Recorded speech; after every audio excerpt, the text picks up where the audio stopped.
Bueno, buenas tardes. De nuevo estamos acá. Vamos hoy en la clase número 9. Vamos a ver la química de las principales enfermedades neuropsiquiátricas. Los temas que vamos a ver hoy van a ser una breve introducción al aparato psíquico, que bueno, ya lo estuvieron viendo la clase pasada en profundidad. Vamos a dar también los estados de ánimo y sus trastornos depresivos, maníacos y de ansiedad. Y después, en la otra parte, vamos a ver los trastornos neurodegenerativos, que sería la enfermedad de Parkinson, la enfermedad de Alzheimer y la esclerosis múltiple. Y por último, los trastornos neuromusculares, que sería la miastenia gravis. El sistema límbico, como ya vieron, es el soporte anátomo-funcional del aparato psíquico, la conciencia, la memoria y el estado de ánimo, y es el que provee señales reguladoras para la mayoría de las actividades conscientes e inconscientes del sistema nervioso central, participando del control neuroendocrino, autónomo y somático. Los estados de ánimo se pueden definir como el humor o tono sentimental que se mantiene por algún tiempo y el sujeto experimenta interiormente, influyendo en su conducta y en la percepción de la realidad. A diferencia de las emociones, como el miedo, la sorpresa, son menos intensos, menos específicos y más duraderos. Es decir, son menos dados a ser activados por un determinado estímulo o evento. También tenemos que definir el temperamento o la personalidad, que bueno, el temperamento se basa en las propiedades neuroquímicas y biológicas de los sistemas nerviosos y sería la base biológica de la personalidad. Mientras que la personalidad es el constructo biológico y sociocultural adquirido a través de la experiencia y el aprendizaje. Ambos son actitudes permanentes en el tiempo y son determinados tipos de personalidades pueden predisponer a determinados estados de ánimo. Los estados de ánimo pueden ser normal, expansivo o deprimido, siendo la eutimia el estado de ánimo normal, que está situado entre la hipertimia y la distimia. Y bueno, las fluctuaciones son moduladas por la satisfacción o insatisfacción de diversas necesidades instintivas, como por ejemplo el hambre, la sed, el sueño. También necesidades relacionales como de vida familiar, profesional o culturales como el ocio o las vacaciones. Los trastornos del estado de ánimo serían alteraciones del estado de ánimo patológicos en calidad y en intensidad que constituyen un espectro muy amplio de enfermedades psiquiátricas. Son caracterizados por una alteración en la regulación del estado de ánimo que domina la vida mental del paciente. Y bueno, pueden deberse a diferentes causas, por ejemplo, enfermedades médicas, enfermedades neurológicas degenerativas, sustancias psicoactivas como la cocaína, alteraciones metabólicas, efectos tóxicos de fármacos, lesiones cerebrales focalizadas, trastornos convulsivos, entre otros. Y bueno, su etiología es multifactorial, siendo los neurotransmisores un factor fundamental en la misma que lo vamos a desarrollar en esta diapositiva. Tenemos la serotonina, que se localiza en varias regiones del sistema nervioso central y tiene una función inhibitoria. También controla el ciclo sueño-vigilia, está envuelto en estados de ánimo y emociones. Si hay un exceso de serotonina, vamos a tener relajación, aumenta la libido y la sociabilidad, mientras que un déficit de la misma daría ansiedad, insomnio, depresión, agresividad, trastornos del sueño. Por otro lado, la dopamina, que se localiza en el encéfalo y en el sistema nervioso autónomo, también tiene función inhibitoria y está envuelto en estados de ánimo y emociones y también en la regulación del control motor. Un exceso nos daría un aumento de la libido y la sociabilidad, mientras que un déficit nos daría insomnio, Parkinson, hiperactividad, trastorno del déficit de atención. Luego la noradrenalina se localiza en áreas del sistema nervioso central y sistema nervioso simpático. Tiene funciones intelectuales, también en la vigilancia, en la regulación del sueño-vigilia. Un exceso de la misma nos daría hiperactividad, irritabilidad, estado de hiperalerta, mientras que su déficit nos daría fatiga, disminución de la concentración y de la libido. La adrenalina también se localiza en sistema nervioso central y simpático, tiene función excitatoria o inhibitoria y bueno, un exceso nos daría un estado de alerta, ansiedad, estrés, mientras que su déficit nos daría fatiga, disminución de la concentración, entre otros.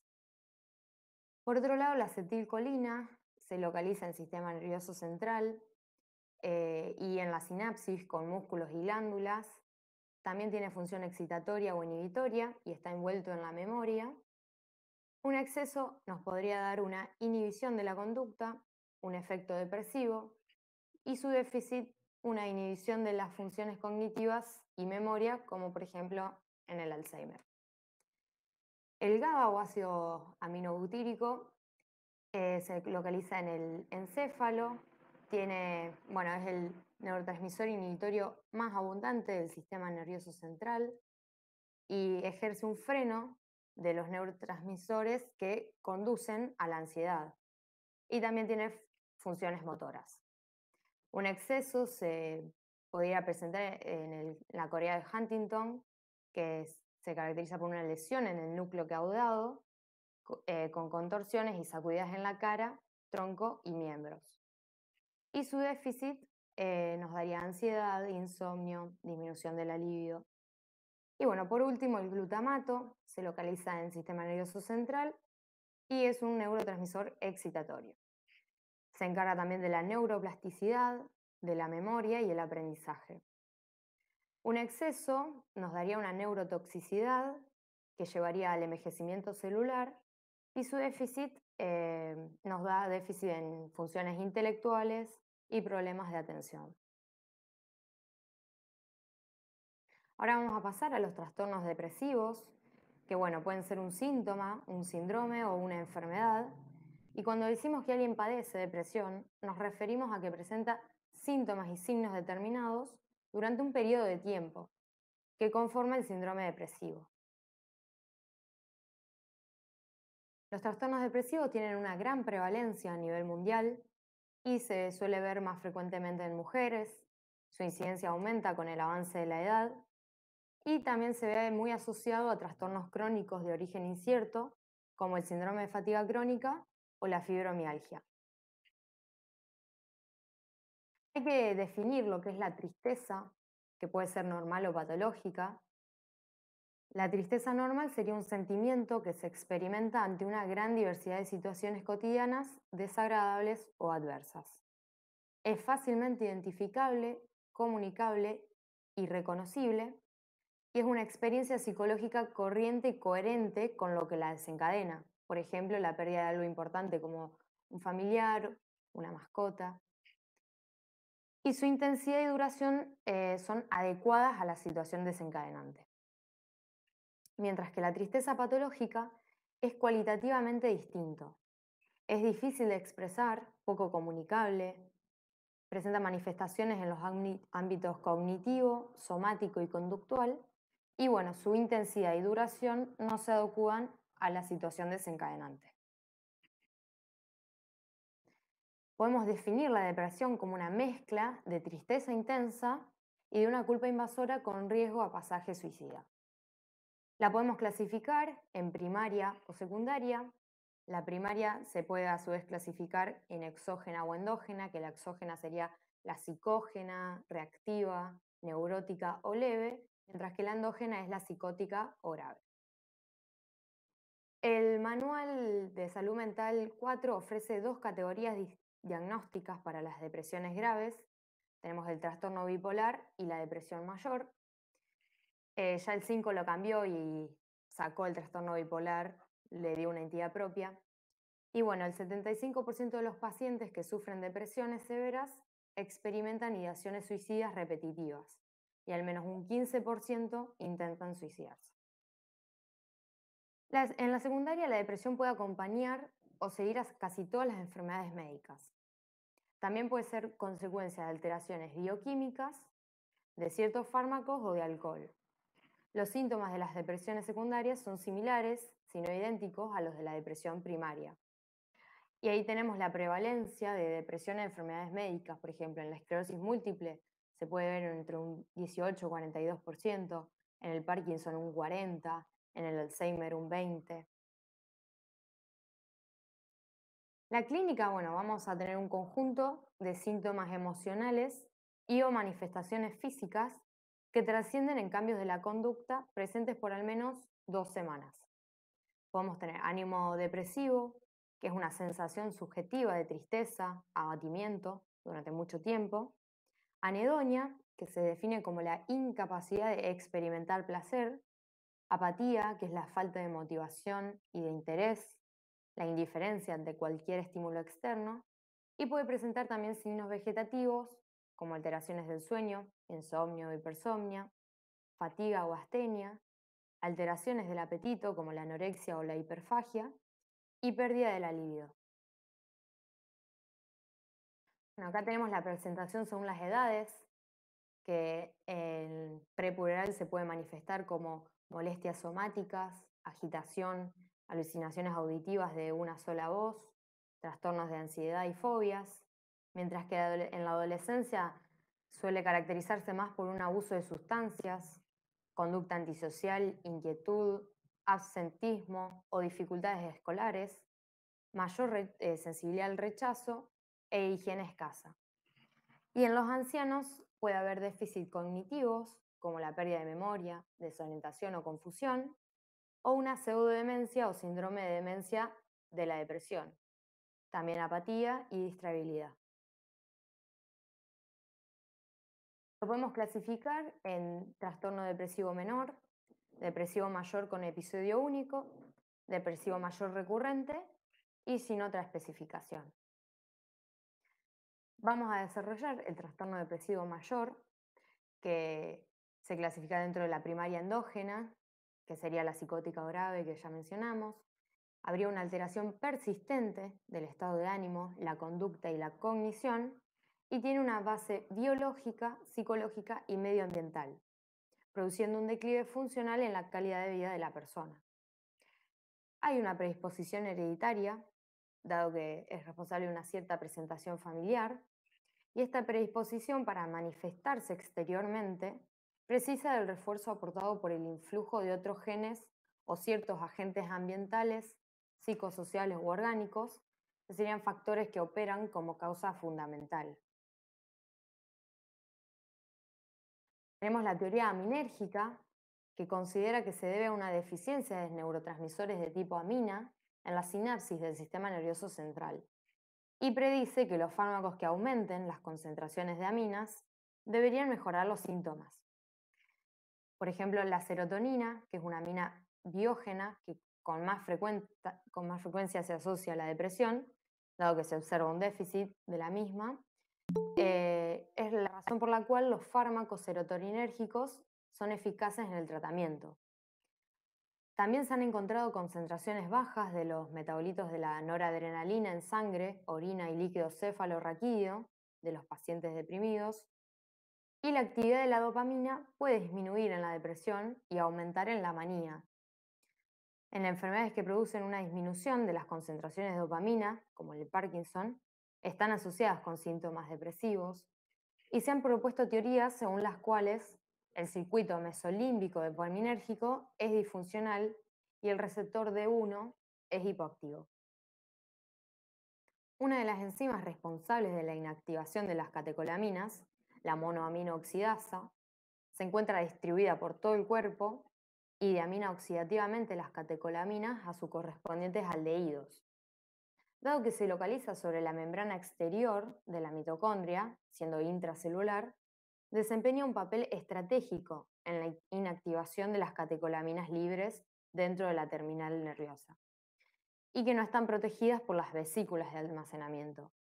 Los inhibidores de la monoaminoxidasa impiden el catabolismo de las catecolaminas y de la serotonina, aumentando las concentraciones en la sinapsis, por ende potenciando su acción, entonces son los llamados antidepresivos.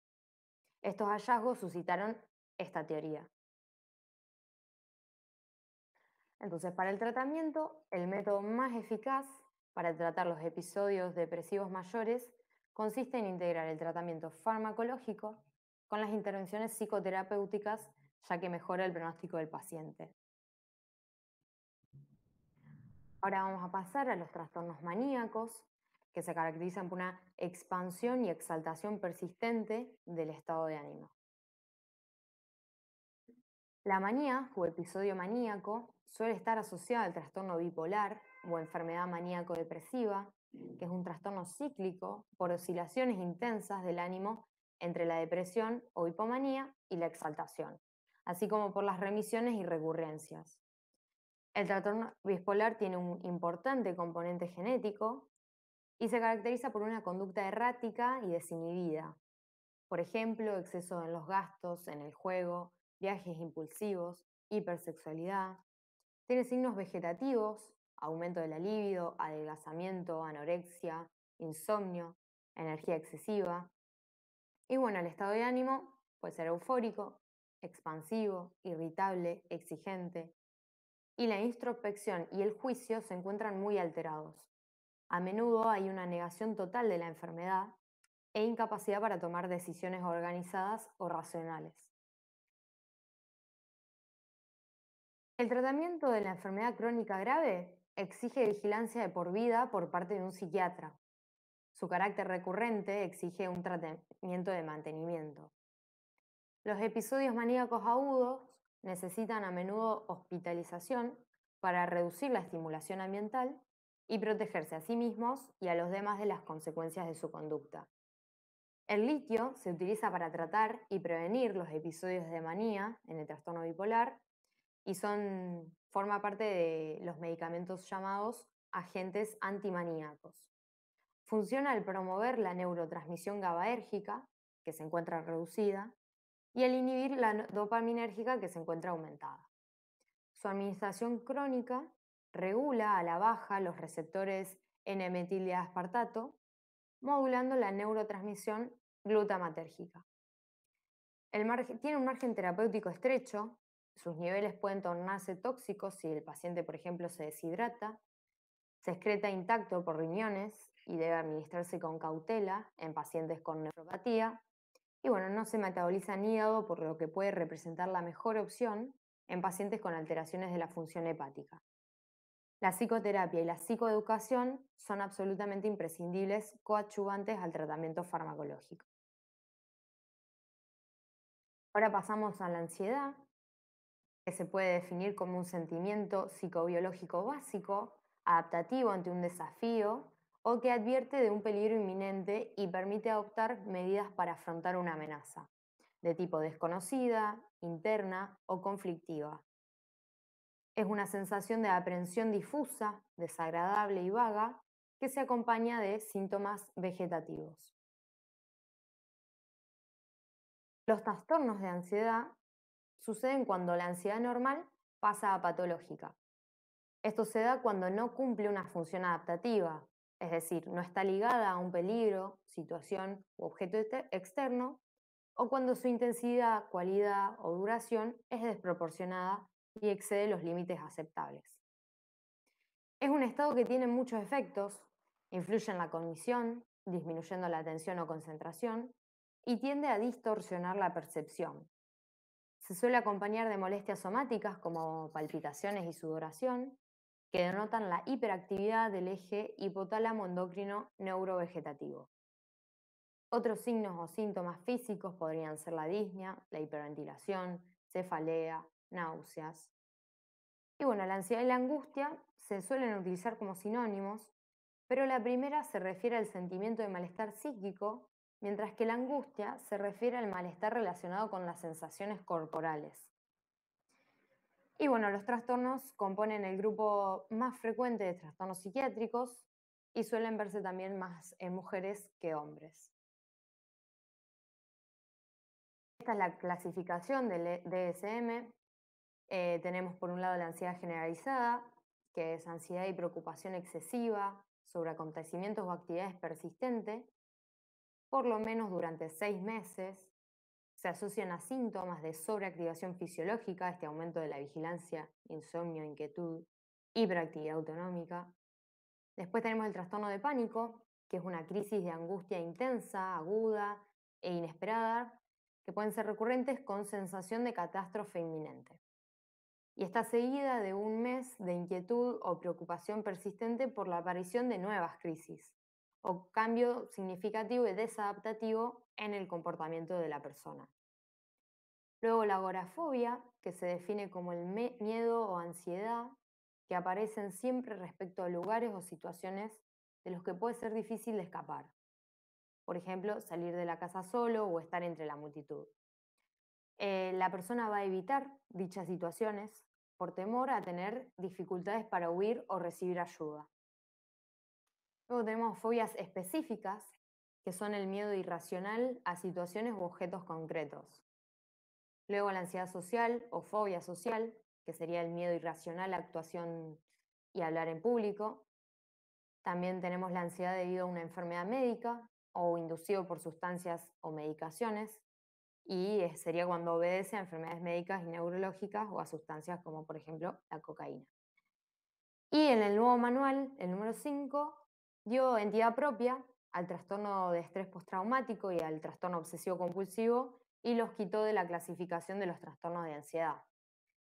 El trastorno de estrés postraumático sigue a un estrés vital extraordinario, por ejemplo una guerra o una catástrofe, y se caracteriza por ansiedad, pesadillas, agitación y a veces depresión. Y el por estrés agudo es parecido al anterior, pero tiene una duración menor o igual a 4 semanas. Mientras que el trastorno obsesivo compulsivo se define por intrusiones involuntarias y persistentes de pensamientos, deseos, ansias o acciones.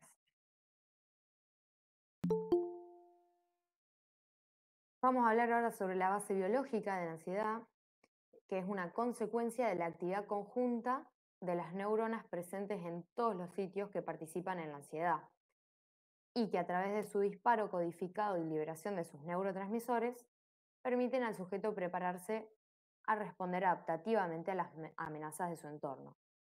Entonces, supone una reacción vegetativa exagerada, con un incremento del tono simpático.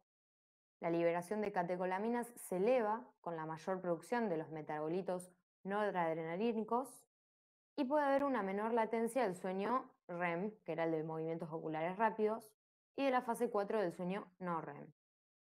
Se modula primariamente por la intermediación del sistema GABAérgico, que disminuye globalmente, y el sistema glutamatérgico, que tiene acciones ansiogénicas. En general, el aumento del sistema serotoninérgico incrementa la ansiedad y su disminución tiene un efecto beneficioso sobre este trastorno. Y la dopamina tiene efectos antagónicos, que dependen según a qué receptor active. Cuando se une a los D1, aumenta la ansiedad, mientras que si se une a los D2, sus efectos son ansiolíticos. El locus ceruleus es un centro cerebral de neuronas noradrenérgicas. Se muestra hiperactivo en los estados de ansiedad, en especial durante las crisis de angustia. Vamos a hablar un poco del GABA y el glutamato. Son complementarios y opuestos, trabajan juntos para controlar la actividad cerebral. El L-glutamato, que es el principal neurotransmisor excitador, equilibra los efectos inhibitorios del GABA, aumentando la probabilidad de que un impulso nervioso se dispare. Mientras que el GABA retarda la actividad cerebral, el L-glutamato la acelera. La disminución de la concentración de GABA ocasiona una hiperactividad del sistema nervioso central, dado que su rol es reducir la actividad neuronal y juega un papel importante en el comportamiento, la cognición y la respuesta del cuerpo frente al estrés. Su presencia aumenta las ondas cerebrales asociadas a un estado relajado, que serían las ondas alfa, y disminuye las asociadas con el estrés y la ansiedad, que serían las ondas beta. Se puede convertir el uno en el otro. El L-glutamato es el precursor del GABA y este puede reciclarse en L-glutamato según sea necesario. El GABA se sintetiza a partir de la decarboxilación del glutamato por acción de la glutamato decarboxilasa que es un proceso que ocurre en las neuronas GABAérgicas en el cerebelo, ganglios basales, áreas de la corteza cerebral y médula espinal. Existen tres receptores. Tenemos los GABA-A, que serían ionotrópicos, que están situados en la membrana plasmática del terminal postsináptico y se relacionan con las benzodiazepinas como el diazepam, clonazepam, los barbitúricos o el alcohol. Después tenemos los GABA-B, que son metagotrópicos y se encuentran en la membrana plasmática de los terminales pre- y postsinápticos. Y por último, los GABA-C, que también son ionotrópicos.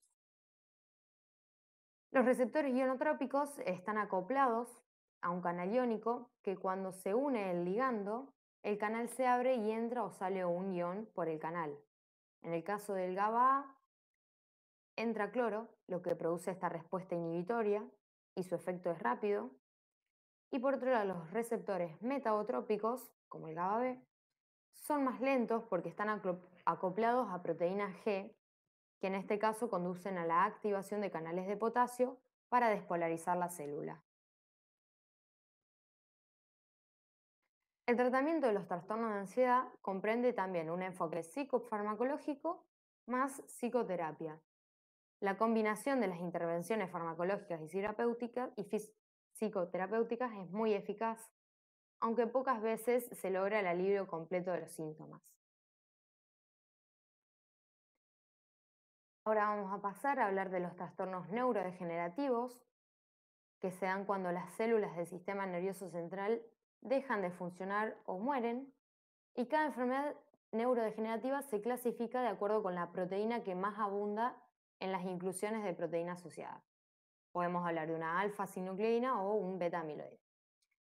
Las causas pueden ser genéticas, tumorales, vasculares como una ACV o idiopáticas.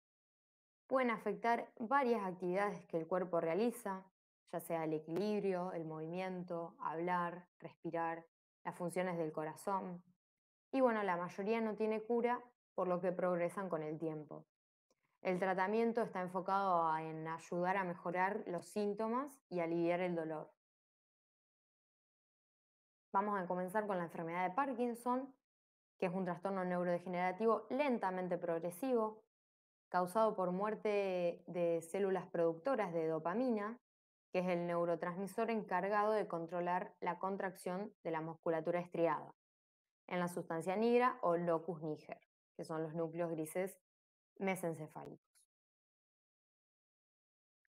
El cuadro clínico aparece cuando las lesiones degenerativas comprometen un 80% de la vía nigroestriada, que vamos a ver en otra diapositiva, es decir, que comienza años antes de que se pueda hacer el diagnóstico. El factor de riesgo más importante es la edad. El 80% de los casos ocurren de forma esporádica y tienen causa desconocida. El 20% restante responde a una causa conocida, que se conocen como parkinsonismo secundario, y las causas más frecuentes suelen ser vasculares, farmacológicas, sustancias tóxicas, traumatismos, entre otras. Por otro lado tenemos el Parkinson juvenil, que tiene una edad de inicio temprana, antes de los 40 años, e indicaría una posible causa genética.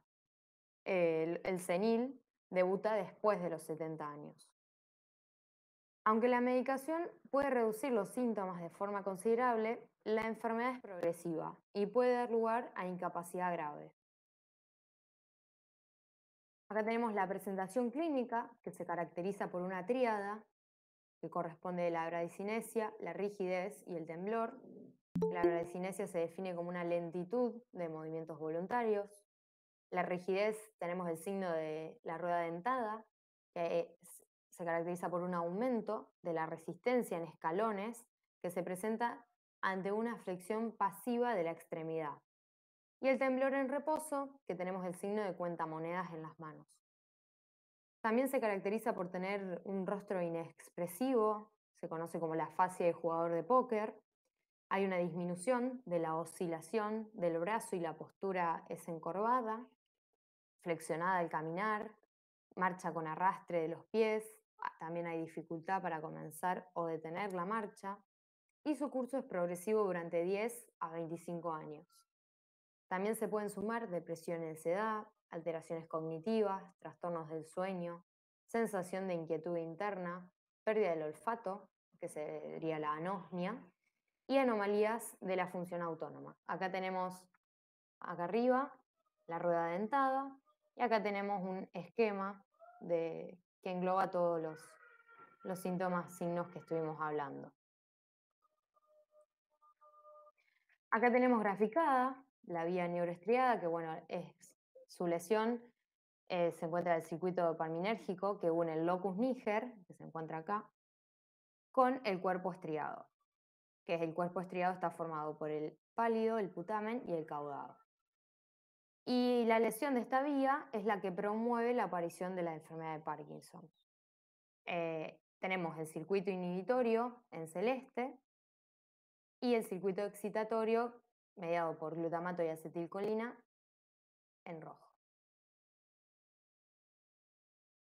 Vamos a hablar ahora de la fisiopatología, que se caracteriza por una degeneración de las neuronas de la sustancia nigra y se da por una sinucleinopatía, que está caracterizada por el procesamiento anormal de la alfa-sinucleína, que esta proteína es un componente normal de la sinapsis que existe en condiciones normales en forma soluble no plegada. Las mutaciones en su gen pueden causar alteraciones en su estructura, plegamiento, agregación proteica y déficit de remoción. Esta degeneración produce falta de impulsos dopaminérgicos hacia el cuerpo estriado y acumulación de gránulos citoplasmáticos de inclusión intraneural conocidos como los cuerpos de Lewy. La causa de la muerte celular puede deberse también a la generación de radicales libres y al estrés oxidativo, la inflamación o disfunción mitocondrial. Acá tenemos un grafiquito que nos muestra que ante una mutación genética empieza a haber una falla en la degradación, entonces hay un plegamiento de la alfa-sinucleína, y acá tenemos los cuerpos de Lewy, que también acá tenemos una biopsia que muestra los cuerpos de Lewy. Ahora pasamos al metabolismo de la dopamina, que se sintetiza y almacena en una neurona presináptica, se libera al espacio sináptico para actuar sobre los receptores postsinápticos. Es una catecolamina como la adrenalina y la noradrenalina, y bueno, comienza sintetizándose por neuronas dopaminérgicas a partir de la tirosina, que es un aminoácido esencial, por la enzima tirosina hidroxilasa, que la transforma en dopa. Luego, la dopa de carboxilasa la convierte en dopamina y parte de la dopamina es destruida por acción de la monoaminooxidasa de tipo B, formando un metabolito inactivo conocido como ácido dihidroxifenilacético. El resto de la dopamina se libera al espacio intersináptico y una parte se fija en los receptores específicos para desarrollar su actividad biológica. La otra parte es degradada por una enzima llamada catecol o metiltransferasa, dando lugar a un segundo metabolito inactivo, la metoxiteramina. Los dos productos de degradación van a dar origen a un mismo catabolito principal, que es el ácido homovalínico. El objetivo del tratamiento del Parkinson va a ser mantener las funciones y evitar complicaciones inducidas por los mismos fármacos. Se instaura cuando los síntomas interfieren con la calidad de vida y dada la elevada solubilidad en agua de la dopamina, la administración de la misma no es un tratamiento efectivo, ya que al ser extremadamente hidrosoluble va a tener una gran dificultad para ingresar al sistema nervioso central. Por ende, el tratamiento más efectivo es la levodopa o L-dopa, que es un compuesto más hidrofóbico.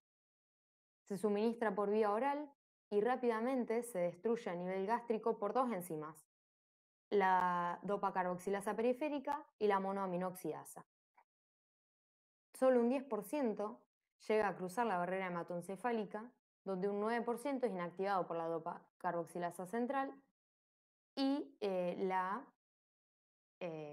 COMT, haciendo que solo 1,1% tome contacto efectivo con el locus niger. Por ende, vamos a administrar la levodopa de manera sistemática en combinación con un inhibidor de la decarboxilasa, conocido como carbidopa, para evitar el metabolismo periférico hasta dopamina.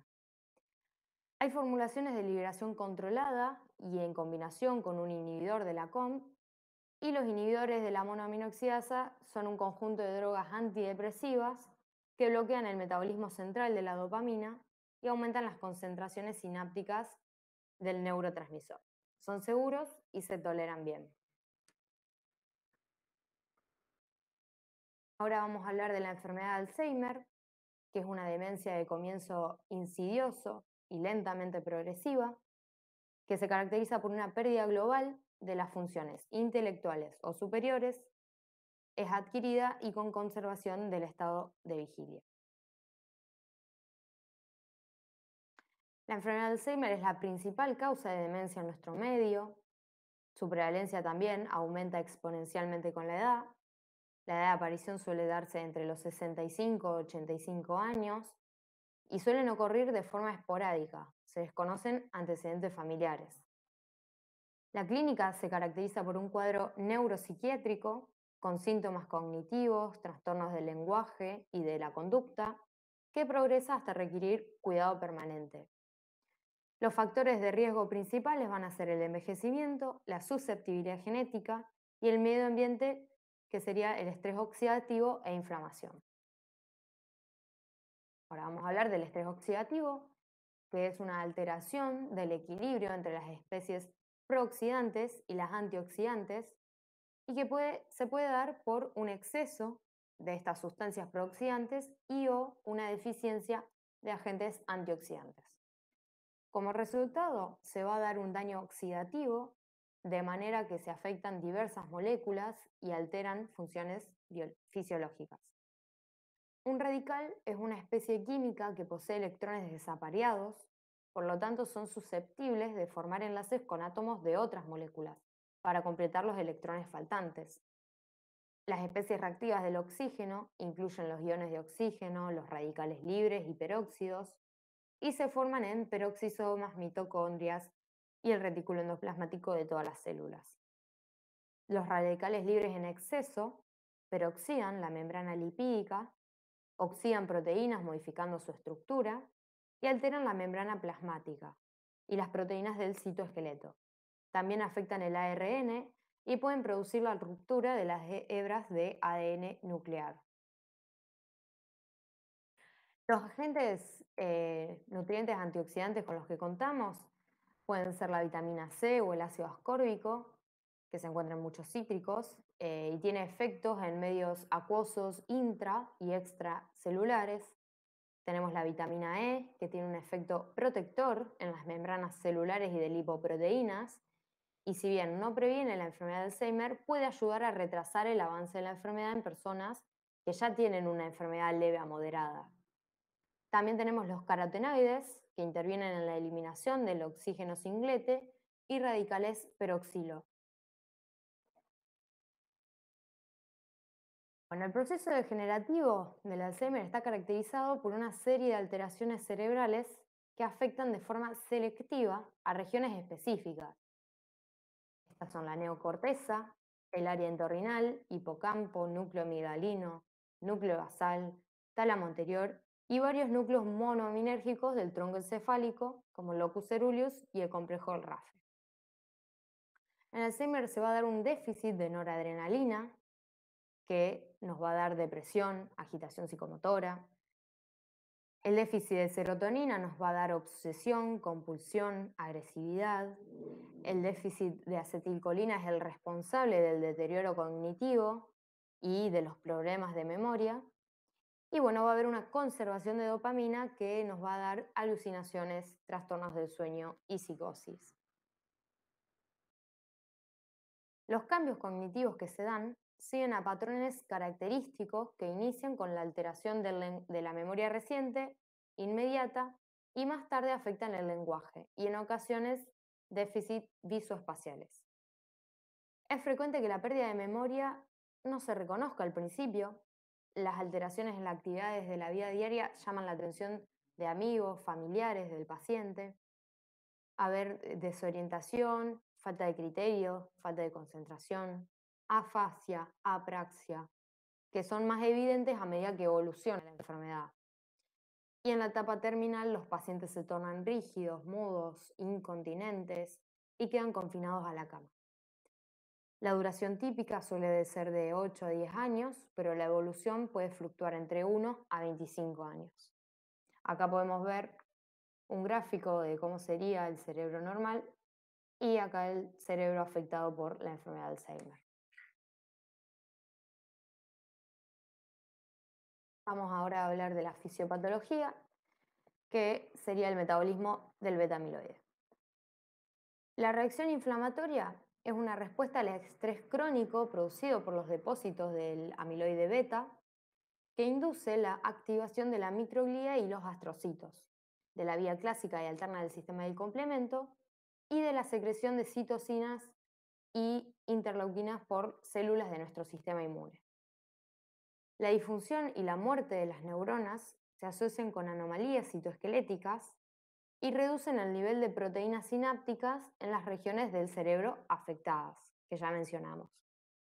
Las neuronas colinérgicas del núcleo basal, el núcleo septal interno y la banda diagonal de Broca, que proporcionan las principales vías colinérgicas a la neocorteza y al hipocampo, están destruidas por factores neurotóxicos combinados con el péptido beta-amiloide, lo que reduce el nivel de acetilcolina y marcadores colinérgicos en las zonas de destino de esas células, generando pérdida progresiva de funciones cognitivas que desemboca en demencia.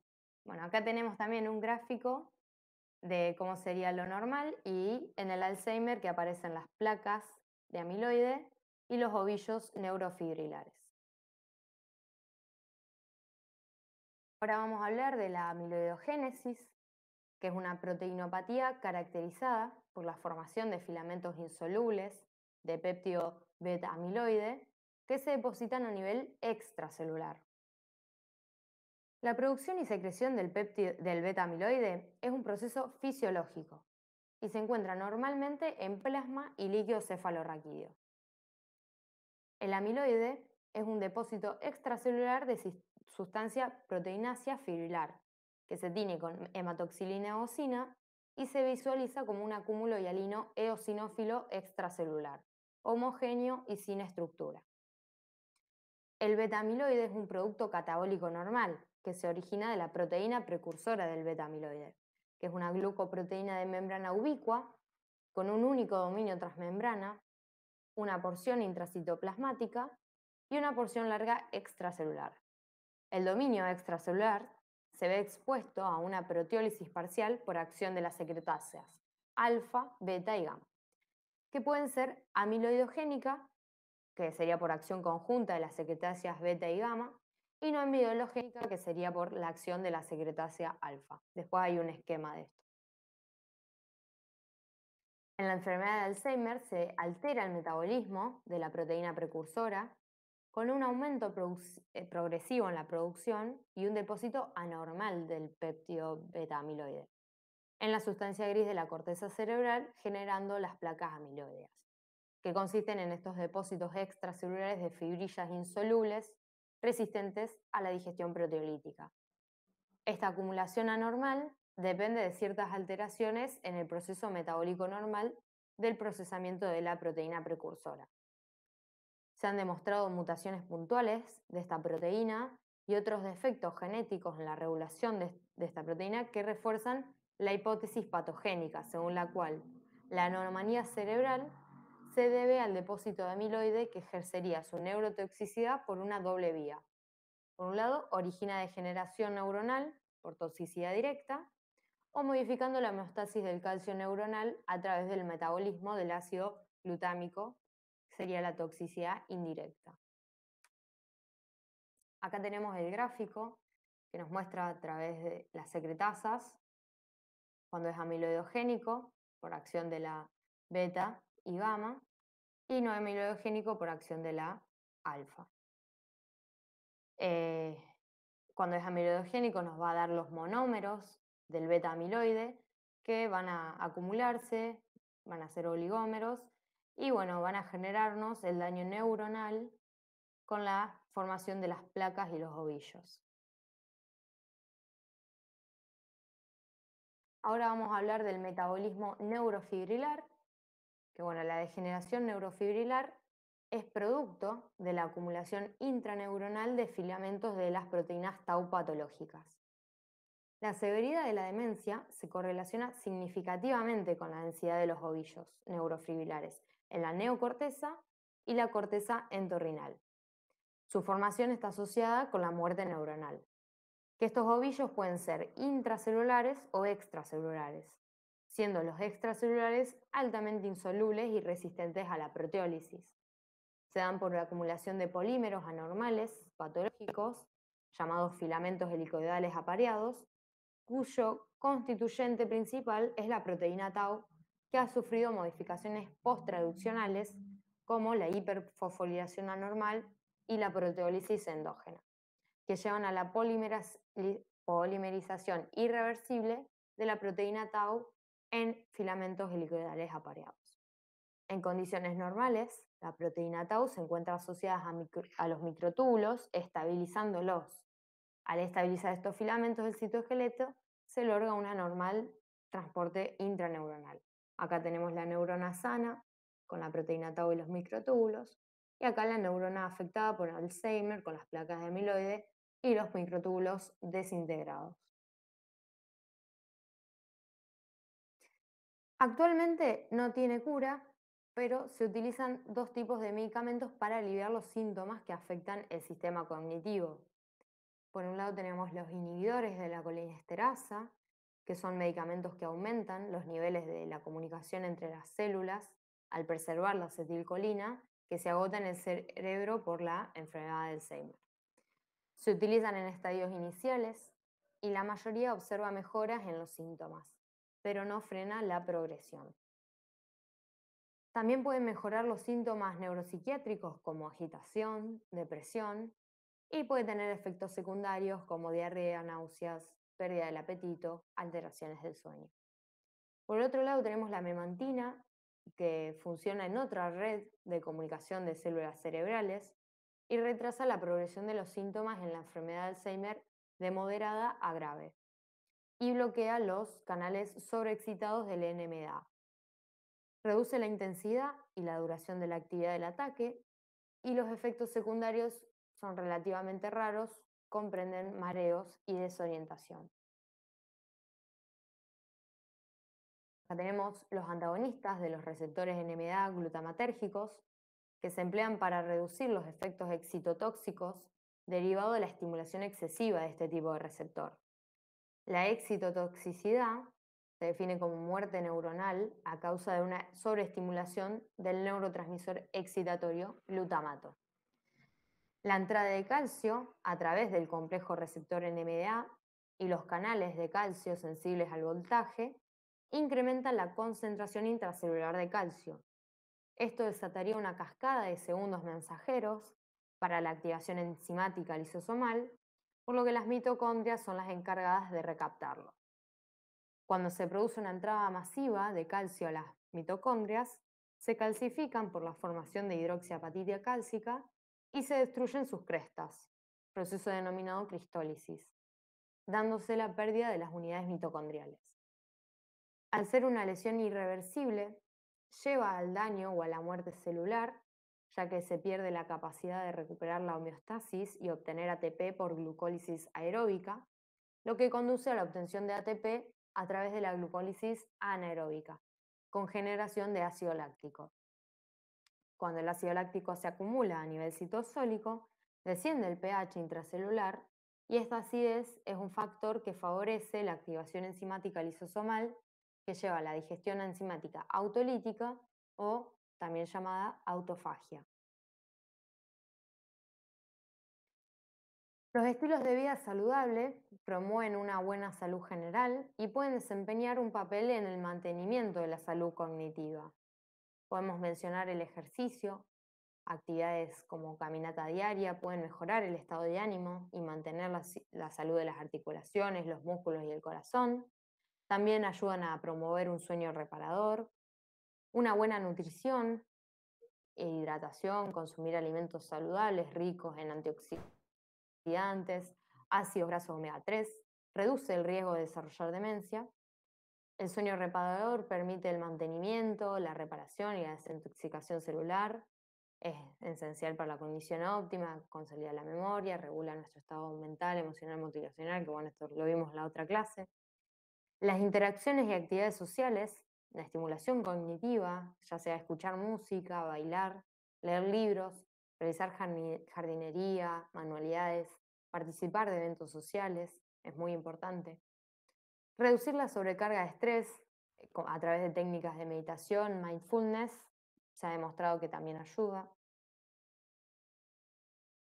Bueno, ahora vamos a pasar a esclerosis múltiple, que es una enfermedad crónica del sistema nervioso central más común que afecta a adultos jóvenes y es una causa importante de discapacidad y forma parte de las enfermedades desmelinizantes.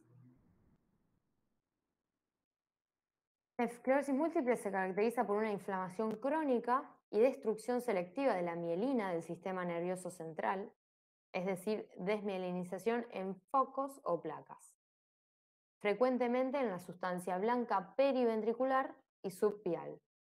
No afecta al sistema nervioso periférico y la progresión es el resultado de la acumulación de nuevas placas o de la extensión de las preexistentes. Sus causas es desconocida, pero existe una interacción de factores genéticos, ambientales e inmunológicos que conducen a una autoinmunidad específica a la mielina. Se da más frecuentemente en adultos jóvenes y en climas templados o templados fríos, y las mujeres son 3 veces más susceptibles que los hombres. No se conoce su etiología, pero hay múltiples factores que se demostraron que influyen en el desarrollo de la esclerosis múltiple, como por ejemplo la influencia climática, estos climas templados o templados fríos, la herencia poligénica y también hay una etiología postinfecciosa que se sospecha que una infección viral durante los primeros 15 años de vida provocaría una reacción postinfecciosa autoinmune contra la mielina. Por ejemplo, el sarampión, adenovirus, varicela, hepatitis A y B, influenza, rubiola, citomegalovirus, herpes y el virus del Epstein-Barr. Las formas clínicas de presentación varían mucho en cada persona durante el transcurso de la enfermedad, según la magnitud de la lesión, a los nervios y cuáles de ellos son los afectados. Algunas personas pueden perder la capacidad de caminar sin ayuda o de caminar por completo, mientras que otras pueden experimentar largos periodos de remisión sin que aparezca ningún síntoma nuevo. Puede haber problemas de visión, son frecuentes, incluidos la pérdida de visión parcial o completa en un ojo, visión doble prolongada o visión borrosa. Otros síntomas que puede presentar es fatiga, mareos, problemas con la función sexual, los intestinos y la vejiga. Acá tenemos un gráfico que, bueno, si la lesión se localiza acá, van a presentar entumecimiento, hormigueo, dolor debajo de la lesión. Acá tenemos un nervio normal, la vaina de mielina, la fibra. Y acá tenemos el nervio afectado por esclerosis múltiple, que la vaina de mielina va a estar dañada, por lo que la fibra nerviosa va a quedar expuesta. Bueno, vamos a ver la fisiopatología, que a través del reconocimiento de antígenos específicos de la mielina, se activan los linfocitos T en sangre periférica y atraviesan la barrera hematoencefálica, desencadenando una respuesta inflamatoria que promueve la desmielinización en el sistema nervioso central. Hay activación de macrófagos y citoquinas proinflamatorias y su cronicidad produce proliferación de astrocitos con formación de cicatriz glial, originando defectos en la conducción de los impulsos nerviosos. Acá en este esquema podemos ver la destrucción de la vaina de la mielina, que bueno, puede darnos trastornos misionales, trastornos motores, trastorno de la visión. que ya estuvimos hablando. Quería mencionar simplemente que la proliferación de los linfocitos TCD4 y sus productos proinflamatorios en el sistema nervioso central, si es TH1, va a liberar interleuquina 2, interleuquina 12, el factor de necrosis tumoral alfa, interferón gamma, y a través del TH2 van a activar las células B para producir anticuerpos con el consecuente daño de la mielina y del axón. Estudios complementarios que les vamos a pedir al paciente van a ser la resonancia encefálica, que vamos a poder ver múltiples lesiones en la sustancia blanca diseminada en tiempo, más de un mes, y en espacio, áreas afectadas no continuas, no contiguas, acá están marcadas. Y después la electroforesis del líquido cefalorraquídeo, que en el más del 90% de los casos vamos a poder ver bandas oligoclonales en el líquido cefalorraquídeo que no están presentes en el suero. Y va a haber un índice de inmunoglobulina G elevado en líquido cefalorraquídeo. Para el tratamiento crónico vamos a suprimir la proliferación de los linfocitos TCD4 y sus productos proinflamatorios para prevenir recaídas. Hay preparaciones inyectables de interferón beta 1A que se administra varias veces por semana. Tiene una eficacia ligeramente mayor en comparación con los fármacos que se administran una vez por semana. Y para los brotes agudos o recaídas, tenemos los corticoides que pueden tratarse con un esquema breve de metilprednisolona por vía endovenosa y después de lo cual se administra prednisona vía oral. Este esquema reduce de forma moderada la gravedad y acorta la duración de los ataques o exacerbaciones agudas. Ahora vamos a pasar a los trastornos neuromusculares, que son enfermedades de la unidad motora, que la unidad motora está formada por la motoneurona periférica, la placa neuromuscular y el efector muscular, y se caracterizan clínicamente por producir debilidad. Ahí tenemos el grafiquito de la placa motora, con la vaina, el axón y el músculo. Y bueno, la siguiente enfermedad que vamos a desarrollar es específicamente un trastorno de la unión neuromuscular, la miastenia gravis. Como dijimos, es una enfermedad de la unión neuromuscular postsináptica, adquirida y autoinmune. Un anticuerpo va a bloquear y destruir los receptores postsinápticos de la acetilcolina en la unión neuromuscular. La prevalencia de la miastenia gravis es 1 por cada 7.500 personas, o sea que no es infrecuente, y posee picos de incidencia en mujeres entre los 30 a 40 años y en varones entre los 60 a 70 años, aunque se puede presentar en cualquier edad. Se caracteriza por debilidad y fatibilidad de los músculos esqueléticos, que aumentan con el ejercicio y mejora con el reposo o el sueño.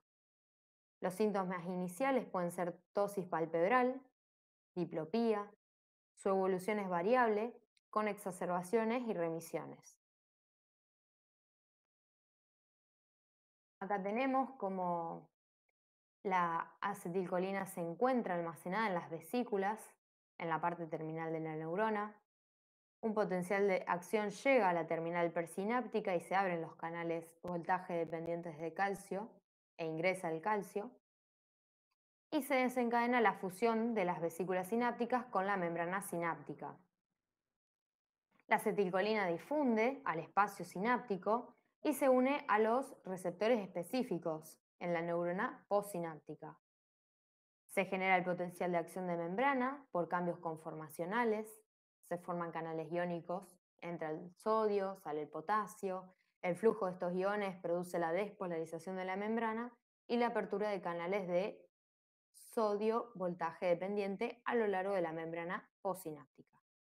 Por último, la inactivación de la acetilcolina se da por acción de la acetilcolinesterasa en la membrana postsináptica.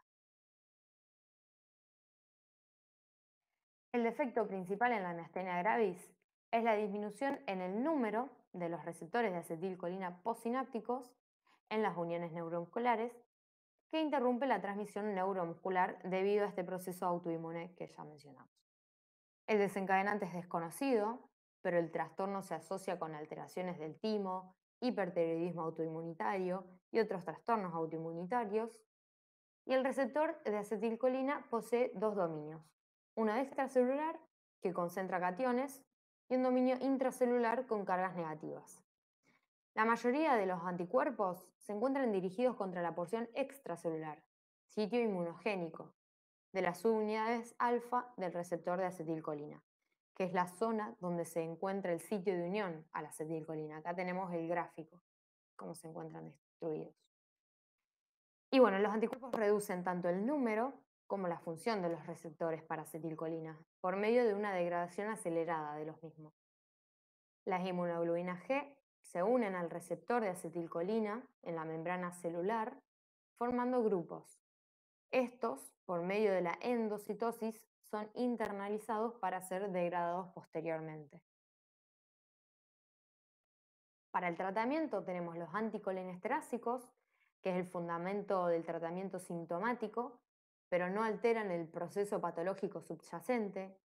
Estos actúan a nivel de la placa neuromuscular inhibiendo la colinesterasa, por ende aumenta la cantidad de acetilcolina disponible para los receptores. Y bueno, tenemos la piridoximina, que es un inhibidor de la acetilcolinesterasa reversible de acción prolongada. Por otro lado, tenemos el tratamiento inmunológico, que podemos usar los corticoides inmunosupresores, que interrumpen la reacción autoinmunitaria gracias al efecto antiinflamatorio y retardan la evolución de la enfermedad, pero no alivian inmediatamente los síntomas, por eso tenemos los anticolinesteráticos. Y tenemos también la plasmaféresis, que elimina los anticuerpos circulantes, resultando en una mejoría de la gravedad de la enfermedad en pocos días, e inmunoglobulinas endovenosas, que modulan la respuesta inmune y estarían indicados en las crisis miasténicas. Bueno, esto fue todo. Muchas gracias por su atención. Vamos a ver si quedaron dudas.